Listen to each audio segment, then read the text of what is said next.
Pero bago tayo magpatuloy ay pakilike ang ating video. Ganun din ang subscribe button, pati na rin ang bell icon para lagi kayong updated sa mga parating ko pang mga uploads.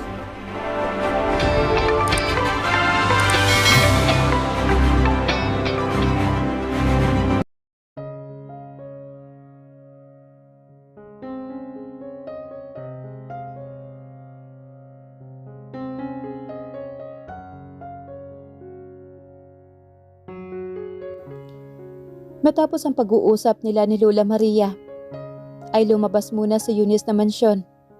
Habang hinihintay pa nila ang iba pang panauhin para sabay-sabay na silang mag-dinner. At ipapakilala daw siya nito. Malawak ang nasasakupan ng mga lupain ng mga Sylvester. May sarili din itong golf course, malawak na swimming pool at open court para sa pwedeng maglaro ng tennis at iba pa. Tinungo niya ang garden sa gilid ng bahay.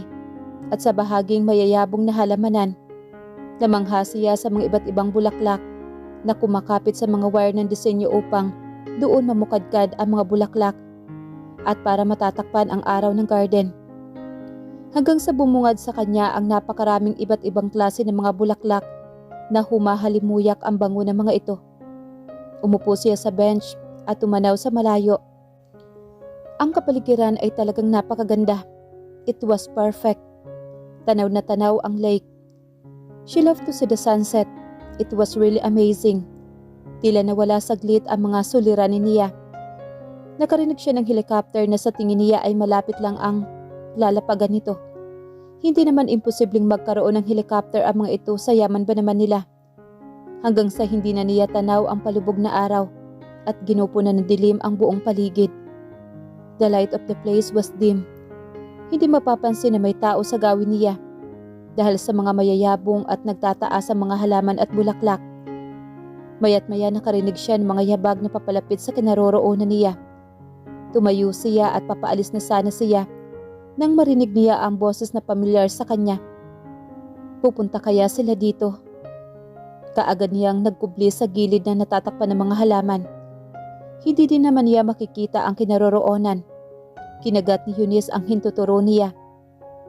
Lord, patawad po. Hindi ko po sinasadya na makinig. Oo. Kalimutan mo na lang yung sinabi ko kanina. Tumawa naman ang babae. I told you. Sandro and I were both in serious relationship. Magkakilala na kami since college. What's matter most is we love each other. Masayang sabi ng dalaga. Do you really love him? Tanong naman ni Jackson. Yes. Walang preno na sagot naman ng babae. Sino kaya siya? Sige. Yun lang ang masasabi mo? Kapag naman nakilala mo na talaga si Sandro, maling-mali ka ng impresyon sa kanya. Hindi naman siguro. At bakit? Alam mong malaki ang share ni Tita Beatrice sa kumpanya ko. Hindi ka ba nagtataka na yan ang habol sa'yo ni Sandro na yan? Mayaman ka at independent woman. Mag-isip ka nga muna bago ka mag-decide. Here we go again. Sinasabi mo bang mukhang pera si Sandro? Hindi ganun si Sandro. This time, galit na ang kausap ni Jackson.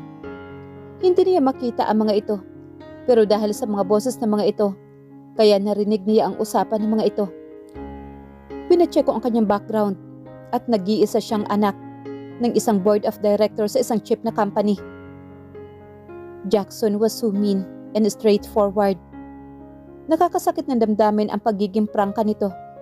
Paano nito nasasabi ang ganoon sa isang babaeng nagmamahal lang naman at hindi pinipili kung mas mayaman ito kaysa sa taong mahal nito? Walang hiya ka talaga. You know what, Jackson? I'm not baby anymore. I'm not stupid. You don't have to worry about me at all this time.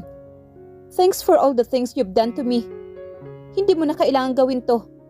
Alam mo ang ibig kong sabihin. Oo. Malumanay na pagsang-ayon naman ni Jackson. Oo. Alam ko ang ibig mong sabihin. Hindi ka pa rin talaga nagbabago. Napakabuli mo pa rin. Kung sana buhay lang ang kapatid mo, siya sana magtatanggol sa akin laban sa'yo. May kapatid si Jackson pero namatay. May kinalaman ba ang insidenteng sinasabi ni Lola Maria? Malutong naman na napamura si Jackson. Matagal ko nang kinalimutan ang lahat. Huwag mo nang banggitin pa. Ang sakit na nakaraan na yon ay imposibleng kalimutan. Sabi naman ng babae. Tumahimik ka na lang. Okay, I'm sorry. I think hinahanap na tayo sa loob. Let's go. Excited na akong makita ang bride mo. Sabi ng babae pagkatapos nun. Nakarinig na siya ng mga yabag papaalis. Naiwan mag-isa si Jackson. Naisip niya at napagtanto niya na ang nilalang na nasa harapan niya ay higit pa sa isang babae. Si Elena ay isang babae. Naisip niya, kalahating mapangmataas, kalahating nag-aalala. Gusto niyang makilala siya nito at mahalin siya sapat para maintindihan siya nito. Kailanman ay hindi niya ito minahal ng bulag at masunurin. Totoo yun. Hindi niya ito minahal ng likas o sa ugali nito. Proud siya na mahal niya ito ng buong puso niya.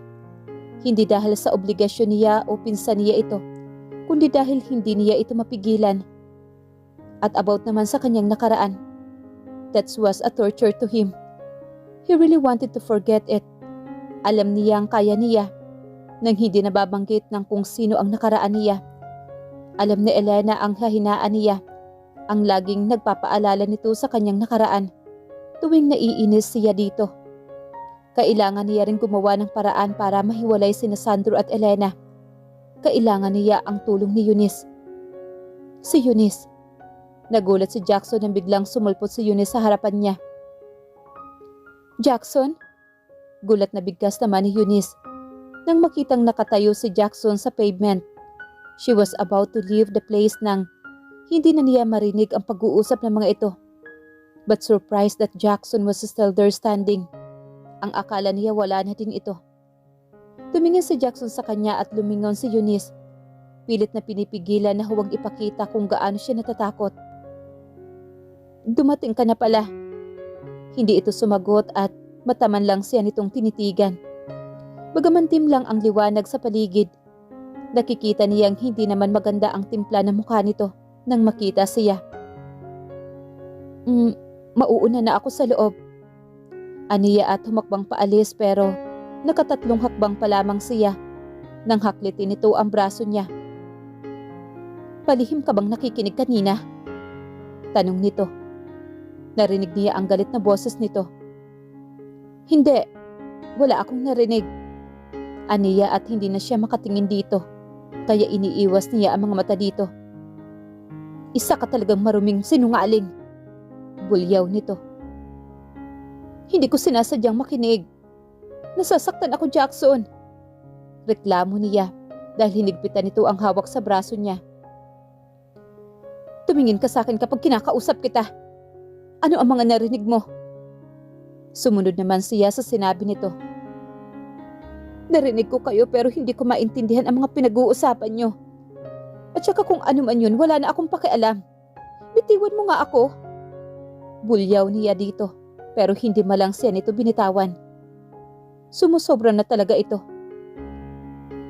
Alam mo ba ang pinakaayoko sa lahat?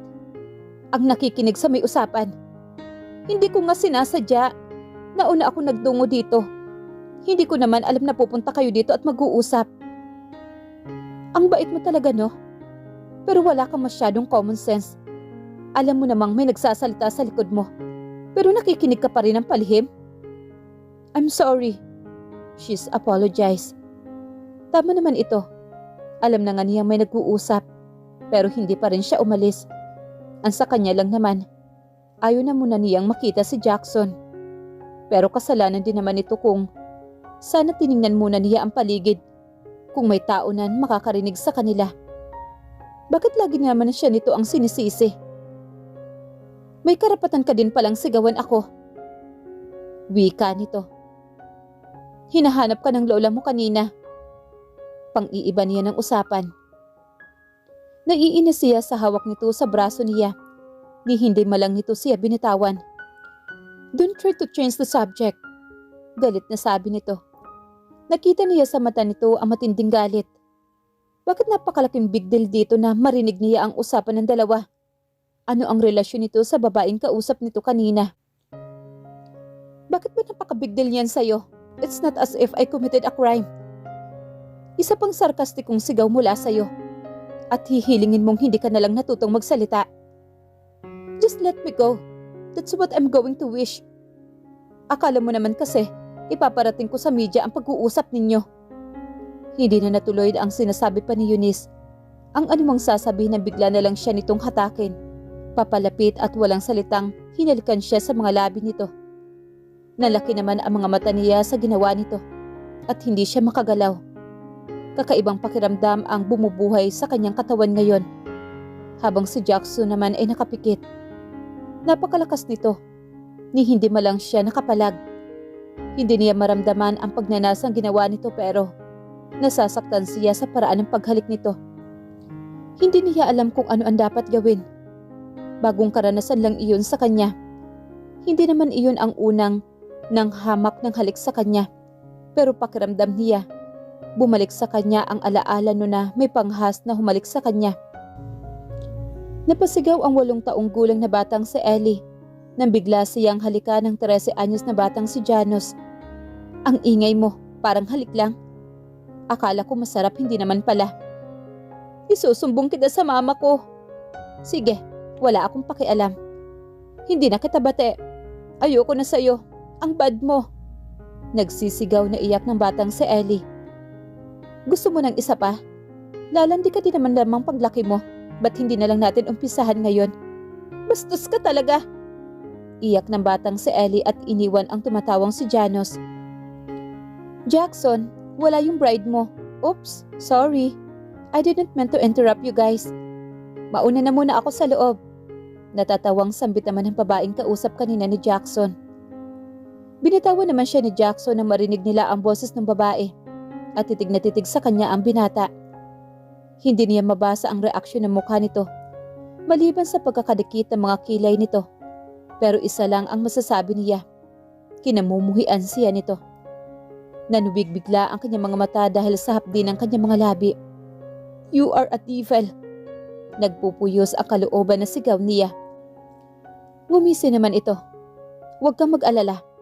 Ipapakita ko sa iyo ang tunay na kulay ng isang demonyo. Huwag ka lang magmadali. Ipapatikim ko lang yan sa iyo. I hate you. Bulyaw niya at nagtatakbong iniwan niya ito at nagtungo sa loob ng mansyon, papunta sa silid na inilaan sa kanya. Hindi niya alam kung may nakakita sa kanya dahil wala na din siyang pakialam pa. Padapa siyang humiga sa kama at doon niya ibinuhos ang tinitimping galit sa binata. Sa pagkakadapa ni Eunice sa ibabaw ng kama, ay naghahalong emosyon ang umiiral sa kanya. Hindi niya mapigilang mapahikbi. Bakit ba napakaiyakin niya? Sana naman natuto na siya na maging matapang. Nagawa na niya ito noon. Pero bakit ngayon takot na takot ulit siya? Galit na galit siya kay Jackson. Galit na galit siya dito dahil sa ginawa nito. Wala din naman siya magagawa kahit magalit siya sa binata. Hinawakan ng daliri niya ang nasaktan labi. Medyo mahapdi pa rin iyon. Napabalikwas siya nang bigla na lang bumukas ang pintuan at iniluwa niyon ang lalaking ayaw na talaga niya makita.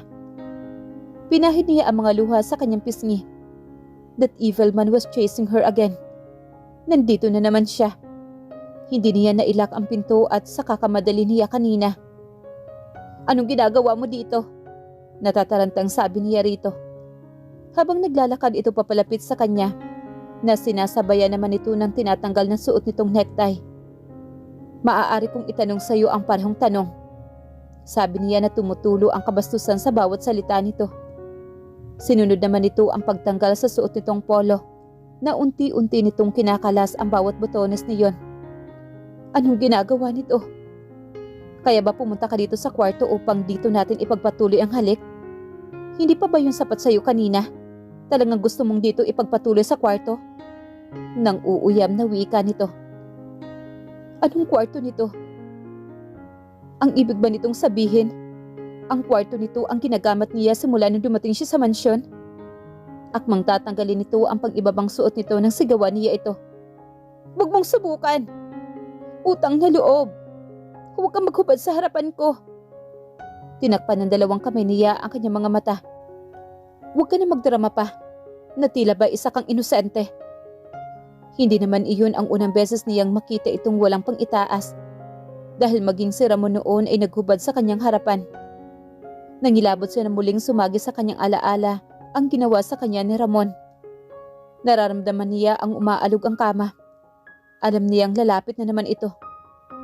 Tingnan mo ako. That scenario again. Parang binabangungot na naman siya ng gising. Hindi. Hindi pwede ito. Nakikita niya sa kanyang balintataw ang mga mata ni Ramon, na ganoon din ito kung makangisi sa kanya. Si Jackson ay kalahating hubad na. Isang mabagal at saksing ngiti ang naglalaro sa mga labi nito. Mga labi na naalala niya ng husto. Mga labi na pilit niyang kinakalimutan. No! Malakas na sigaw niya kay Jackson. Habang siya ay pilit na umaatras dito. Pero hindi nangyari ang gusto niya. Dahil hinila nito ang isang paa niya.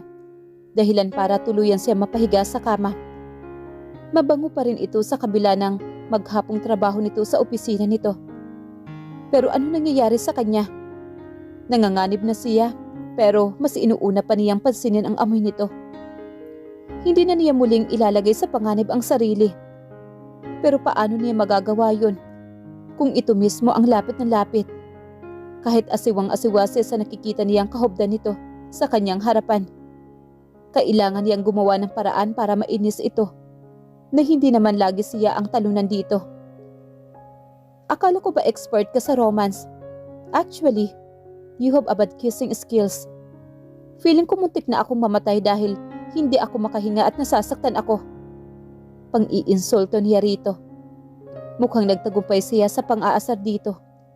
Dahil nagtakis ang mga bagang nito at maging ang kilay nito ay naglapit. Nagkatitigyan silang dalawa. Something about him was familiar. Hindi lamang sa katauhan ni Ramon.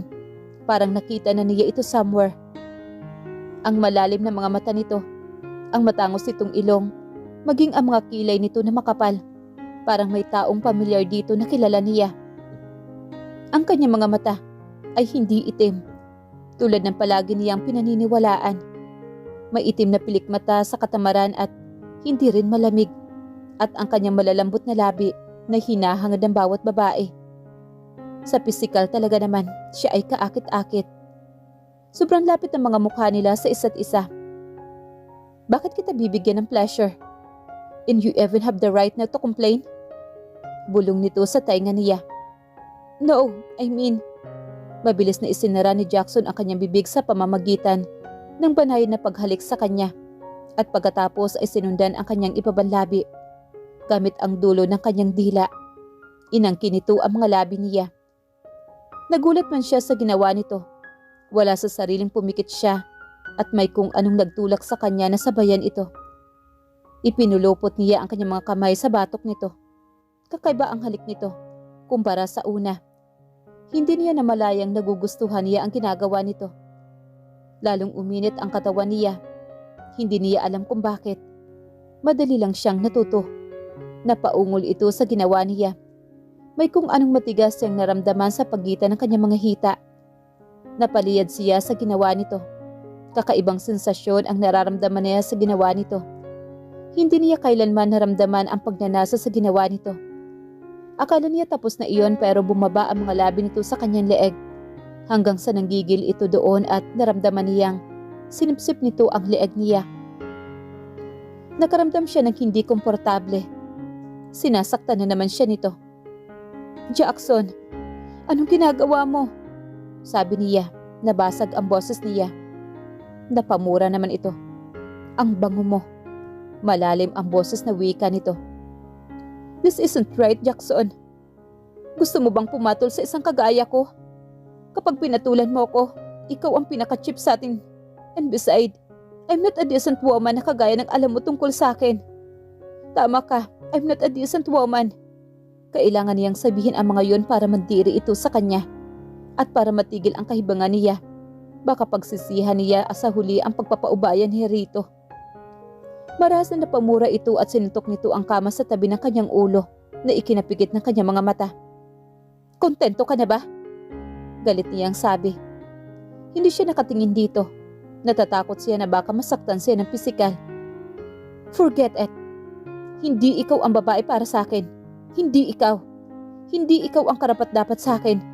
At kahit kailan hindi ka magiging karapat-dapat. Matigas na sabi nito. Habang lumalayo sa kanya pagkatapos nitong akitin ang kanyang katawan at kaluluwa. Nasaktan siya sa mga sinabi nito. Wala siyang ginawa.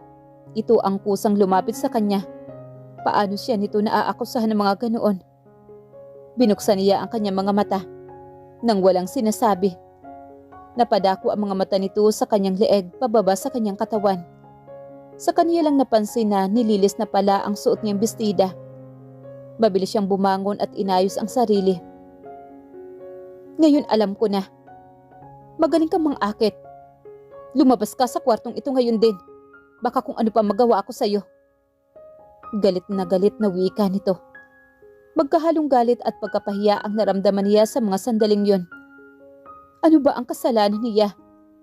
Lumabas siya ng kwarto nang walang sabi-sabi dito.